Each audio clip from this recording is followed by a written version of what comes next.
Ellie Schragenheim is an author, educator, consultant in so many different fields. From corporate strategy to project management and human resources to information technology. He has worked all over the world, from Australia to Russia and Brazil to China, from major corporations down to startups, and for governments and not-for-profit institutions. You may reasonably wonder what kind of savant he is and why he doesn't focus his time more in one particular area. Well, he does focus, but on a concept that is so basic that all these various conceptual areas fall into its purvey. Ellie is a generalist in systems. What do we know about systems? Systems are made up of parts, and the system is more than the sum of its parts, just as you are more than 62% water, 16% plus or minus of fat, 12% protein, 6% various minerals, and 1% carbohydrates. If I bring together those constituents, even in perfect proportions, it doesn't make another you. The parts of a system are used in a certain sequence, like the links in a chain. In a business context, think of the weight of all the links in the chain as its total operating expense, while its strength determines how much margin it can pull. The challenge of a business is to make the chain stronger without it being unnecessarily heavy. How many weakest links are there in a chain? I hear you saying one. That, my friends, is where to focus your improvement efforts, because improving other links will not make the chain any stronger. This is constraints management, and Ellie Schragenheim is the world's foremost authority on constraints management. Ellie's life's goal is to spread what he knows about the theory of constraints all over the globe. His most recent and deepest effort to that end is contained in the 276 pages of Throughput Economics. Please listen to his brief explanation of the book in his own words. Here's Ellie Schragenheim. Hello, I'm Ellie Schragenheim.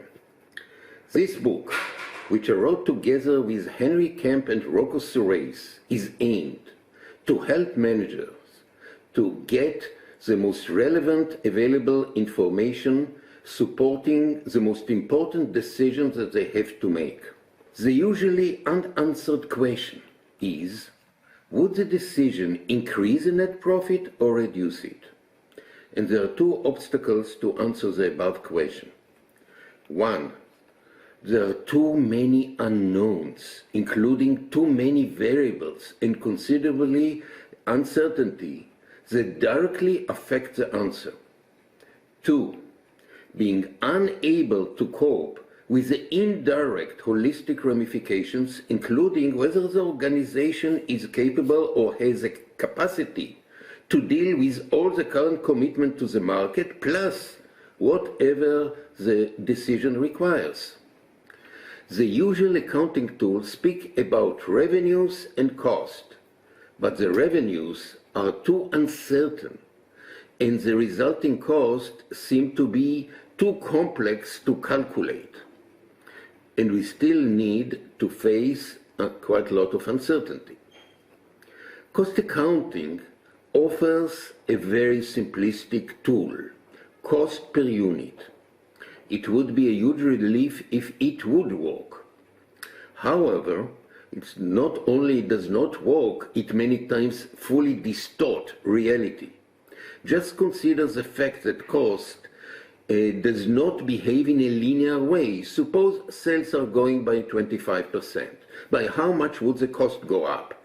Say it could go up by just 10% sometimes, 20, 50% could be, even 100% should not be a huge surprise, sometimes it happens. The concept of throughput, revenues minus truly variable cost, give us part of the direction of the solution. It does not fall into the trap of marginal costing, as the key question is always directed at what would be the total net change of the total throughput now and in the future. How can we know the impact of the cost which is not included in the throughput? This is where we might need a mass of calculations, but today's computers can do it very fast and very reliable, taking into account the capacity of the critical resources, and this would clarify the picture. What about the considerable uncertainty? Well, part of the value of good managers is that they develop intuition regarding their specific area. Intuition is never about coming up with one number.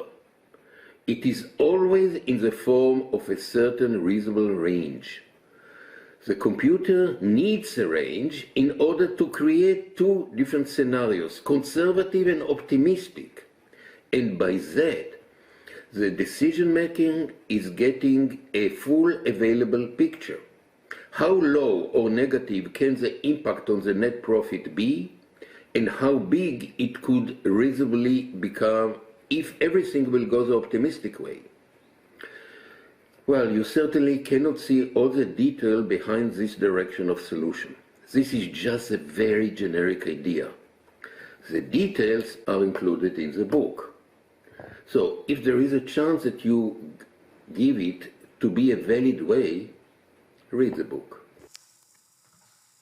Thank you, Ellie, for this conceptual overview.